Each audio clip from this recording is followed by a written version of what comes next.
How's it going, everybody? Welcome to OP Entertainment. I'm Omar Darwish. And I'm Pratik Cherian. And this is our review of The Brutalist. This is directed by Brady Corbett. Yep. I'm not familiar with his work too much. I don't think you are either. I'm not either. Good first movie to dive into. We're going to spoiler free on this. Boy, that was a watch. So, yeah, for those of you who don't know, it's a little over 3.5 hours long. Yeah, it's like, and there's an intermission in there. I'm pretty sure it's built in, so... It is, it's built in. There's a 15-minute intermission. I needed it. I was hungry. Yeah, first of all, how'd you feel about that? Would you like that to be more I like common? I don't know about more common, but I think definitely, like, if your movie has a place for, like, your audience to take a breath, that's kind of a nice thing to do. Yeah, it was nice to go get snacks and come back and everything. Yeah, Yeah. I almost feel like the movie wasn't long enough to justify it. Like, I've seen movies that are longer than this, that Killers of the Flower Moon, that definitely needed an intermission. We did take an intermission at that. It just happened to be while the movie was going on. But that's what I'm saying. Like, I feel like there's more movies that would have warranted an intermission other than this movie. But it was nice. It didn't hurt it for me. Yeah. Or it might have, because let's just get into it. I felt the first half was much better than the second half. Yeah, so the movie's divided up into first half, intermission, second half, and then an epilogue. And it puts like chapter 1, chapter 2 with the title and the time periods. Like just in case you get lost. Right. Yeah. It's very obviously doing that. And yeah, I think I'm with you. The first part of it is kind of this like very epic, almost a biopic in a way. Like there are moments where I'm like, I know this is not a real guy, but is this a real guy? So I was gonna ask you, is this a real guy? It's not a real guy. Did any of this actually happen? No. All right, awesome. But it feels, to your point though, it feels like a genuine story that could have came out of, like, if I found out this came from the diaries of like a real person, I would definitely believe that. Yeah, absolutely. If we want to back up super fast, for those who don't know, the movie is about. So I went into this blind, and so did I. I usually would say, go into this blind. I'm kind of upset with myself that I went to this blind, and I don't know if I will go into movies blind in the future because of the stuff that I was exposed to in this movie that I don't know if I wanted to see. So I'll say this. I feel like the first half an hour of the movie, I was just like, wait, what kind of movie is this? What is this? Yeah, and in briefest of terms, it's an immigrant displaced after World War II coming to America. It's a Jewish immigrant coming to America. It's an American immigrant story. He's an architect, which is why it's called The Brutalist, because he's in the brutalist style of architecture. And he gets commissioned to create a project for a rich guy. How about that? Yeah, we'll go there. And that's like the main point of the movie, but there's so much else going on, and since this movie is like 4 hours long, it's almost not even your main focus, at least for me, for the whole movie. Okay. I want to talk about the positives though. Sure. The acting in this is incredible. The score is probably my favorite part. The cinematography, like, if nothing else, I'm looking forward to whatever this cinematographer is doing next. Like, I'm not really looking forward to what this director is going to do next. Whoever wrote this, I don't know if it was him. I'm not looking forward. He at least co-wrote it. Yeah, I'm not really looking forward to what he's writing next. But the cinematography, incredible. Score, incredible. Acting, is what you would expect from all these actors. Felicity Jones, Adrien Brody. Great. You know, what's his name? Guy Pearce? Guy Pearce, yeah, who I really like.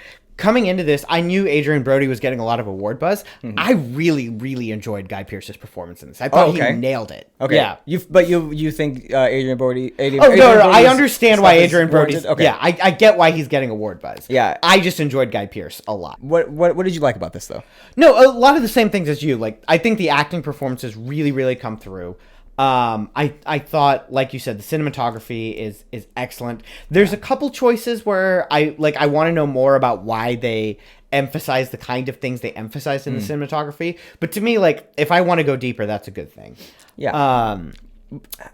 There's kind of what I told you as we were coming out of the theater. Like, there's a version of this movie in my head that's like the best movie I've seen of 2024. Sure. Yeah. But unfortunately, there's a lot of things in here let's just get into it. I loved so much of this movie that it's tough. It's tough that I have so many issues with it. There's so much in this movie that's unnecessary. Most of the time when I see a very long movie, I'm like, oh, they need to cut stuff, but I don't know what to cut. There's so much that I'm like, I could literally go through this movie with a scalpel and cut so much out of this to make it like probably under 2 hours, I would say, which is crazy considering it's almost 4 hours long. I don't know about under 2 there's hours. There's so much. You can definitely. Okay, maybe there's stuff that the director would say needs to be in there because it obviously is, but there's just some.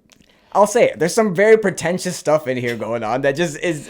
It sucks because there's so much greatness in this movie that the pretentious stuff will just like bog it down for a lot of people that just have their noses up at Hollywood anyway. Like this is the stuff that the Oscars want to nominate anyway. It's like, yeah, but I don't know. I'm a little hurt by this movie. I'll say that. Yeah. I'm trying to think of how to say this. Light, gentle spoilers. Skip ahead like 10 seconds. Okay. If you care about that kind of thing. The movie is really about the process of creating art, and so it's kind of like it's telling the story of making it the movie itself. That part is awesome. Yeah, but that's also that's the pretentious part as well. But especially because like it gets really heavy-handed with it, especially with some of its criticisms around that process, where it's just like, all right, I got it, like I get it. It's the way it does it. Yeah. Did I need like the push and pull between like art and commerce is an interesting thing, but there's sometimes where it's like there's moments in this film where it's just like, I'm really telling you that this is the push and pull, and it's just like, all right, like I got it. Between this, The Substance, and Nosferatu, these are all movies that have great in them, but there's just unnecessary elements to them that I'm just gonna remember 2024 as like the year where there was so much like missed potential with like greatness, but just like they had to push it just to this little further. And I know people would probably disagree with me on all those, but yeah, you were saying this off camera, and I agree. This is a movie that I definitely want to talk about for hours, and I think will probably be a conversation for years, if not decades, to come. Yeah. But I don't know if I want to rewatch this ever again. It's one where I get why there's so much buzz around it from people who have seen it, because like I want to talk about it with people that have seen it. Do you know? But I don't want to see it again, like ever.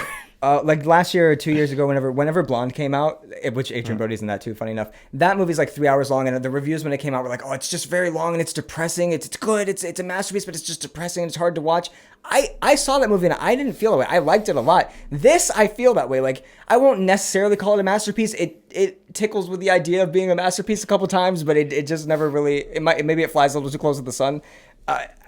It was so, for lack of a better word, brutal to watch. Like never have I seen a movie that was so beautiful, but will also like ruin your day no matter what mood you're in, going into it. Like, that's because it is like a quarter of your day. Yeah, no, it is for sure. Yeah. And like, I'm not going to say it's not like a true mirror of the human experience. Like it felt like a real story. There's a lot of moments where I was just like, I don't actually know that much about the 1950s. Like I should, like, there's moments of this where it's just like, wow, this is just kind of a snapshot of life then. Yeah. Right. Like, no, for sure. Yeah. There's like, it made me more curious about that time period. It definitely puts you in the time period. Like I'll say that. And I did find it interesting. Like maybe it's pretentious. I did enjoy the fact that we're filming it on like 35 millimeter film using a format that was used in the 50s and isn't really used anymore. Like that kind of stuff was interesting. And maybe this is a spoiler, but I don't think so. And when they jump to certain time periods, it feels like they adapt those time periods film techniques. I'll say that. Sure. And I thought that was cool. That was cool. Yeah. I was surprised at how long of a time period this spans. Like I was not expecting that. Yeah.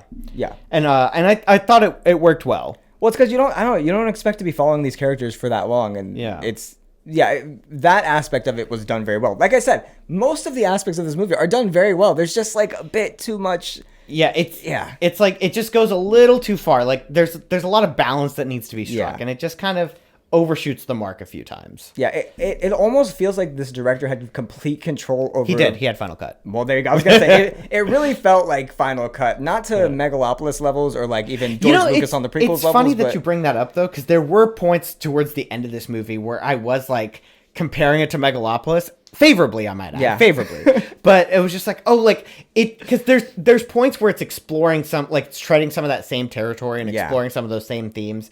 Better. But doing much better. Yeah. Doing it way better. Yeah. It's funny you say that, though, that he had Final Cut, because after seeing the movie, it's kind of obvious. Like, it's kind of obvious. Like, I don't think directors should have Final Cut. And that's crazy. As like, I think of myself as a creative, and I don't know if directors should have Final Cut with stuff. Maybe James Cameron, and that's it. Denis Villeneuve?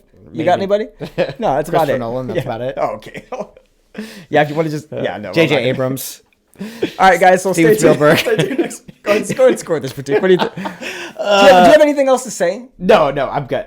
Everything else I want to say. We'll save it for our 5-hour podcast. We'll save it for our spoiler discussions off camera. Yeah, there you go. Gosh, this is a hard one to score for those reasons that I said, where there's just it's such highs but such lows.